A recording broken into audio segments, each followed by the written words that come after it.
오늘을 살아가는 묵상 시간입니다. 오늘 본문 말씀 신명기 29장 9절입니다. 그런즉 너희는 이 언약의 말씀을 지켜 행하라. 그리하면 너희가 하는 모든 일이 형통하리라. 여러분, 하나님께서는 우리 이스라엘 백성들이 이 세상에 살아남아 가는데 가장 중요한 것이 있다면 오직 하나님의 말씀을 지키는 데 있다는 것을 다시 한번 강조하십니다. 지금 광야에 있는 이스라엘 백성들은 세상적인 기준으로 본다면 아무것도 없는 사람들입니다.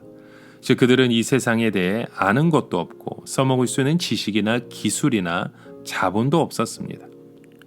이때 하나님께서 이스라엘 자손들에게 너희는 그동안 광야에서 헤맨다고 세상에 너무 뒤처 있으니까 지금부터라도 빨리 가나안 사람들을 따라잡기 바란다라고 하셨다면 이해가 되었을 텐데, 하나님은요 다른 어떤 것도 요구하지 않으시고 오직 하나님의 말씀만 지키라고 말씀하십니다. 오늘 본문의 말씀 속에 언약의 말씀을 지켜 행하라 라고 말씀하시죠. 자, 이 하나님의 말씀을 생명처럼 붙잡으라는 뜻입니다. 그런데 그렇게 했을 때 생기는 의문이 있죠. 과연 하나님의 말씀이 우리의 삶 가운데 모든 걸 채워줄 수 있을까? 우리에게 밥을 먹여줄 수 있을까 하는 것입니다.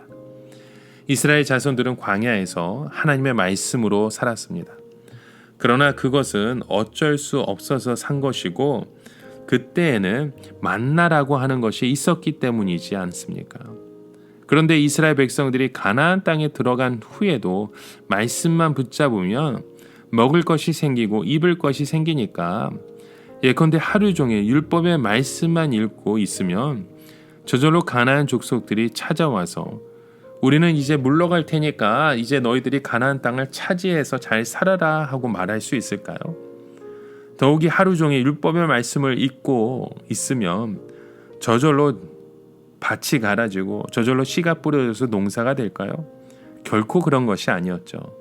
아무리 하나님의 말씀을 읽어도 가나안 족속들과 전쟁을 해야 하고 또 농사를 자기 손으로 지어야 했습니다. 그럼에도 이스라엘 백성들은 온전히 하나님의 말씀만을 믿어야 했다는 것입니다. 다시 말해 우리 생각으로는 도저히 안 될 것 같은데 하나님은 하실 수 있다는 그 사실을 믿음으로 믿는 말씀입니다.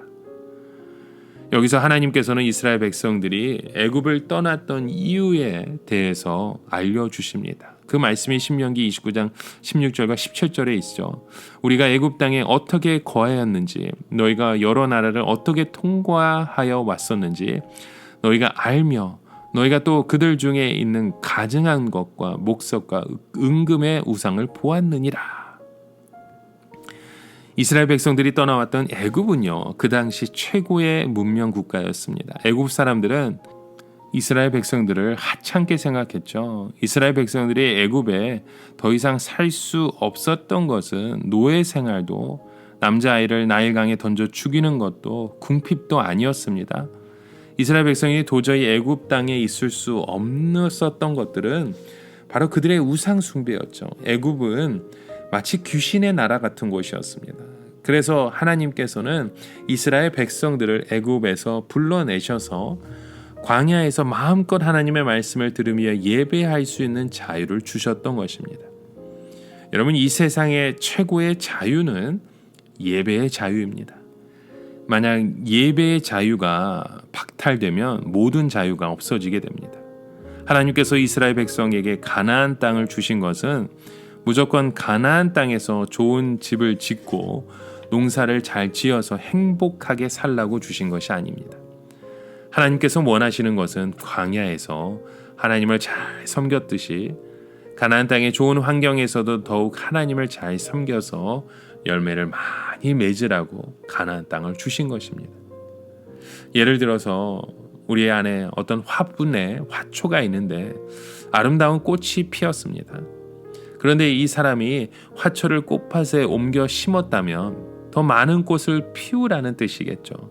무엇보다 이스라엘 백성들이 가나안 땅에서 해야 할 일은 더 유명해지고 더 잘 사는 것이 아니라 광야에서 피었던 그 신앙의 꽃을 가나안 땅에 30배, 60배, 100배로 피우는 것이었습니다. 그런데 하나님께서 이스라엘 자손들에게 속으셨죠. 즉 하나님이 속으셨다고 하는 것은 겉으로는 좋은 열매를 맺는 것처럼 해놓고는 실제로는 세상의 열매를 맺고 살아가는 것입니다. 이스라엘 자손들에게 가장 무서운 것은 외적인 시련이나 어려움이 아니라 바로 내부에서 자라는 마치 독초의 쓴뿌리입니다. 겉으로는 풀들이 자라는 것 같지만 그 안에 독초와 속에 쓴뿌리가 있는 것입니다. 결국 이것이 열매인 줄 알고 먹는 사람은 그 독 때문에 배가 아플 수밖에 없는 것이죠. 만일 겉으로는 하나님을 믿는 것 같은데 실제로는 이 세상을 따라가면 어떻게 됩니까? 하나님이 원하시고 기뻐하시는 좋은 열매가 아니라 세상의 짜릿짠 열매만 맺고 살아가는 것입니다.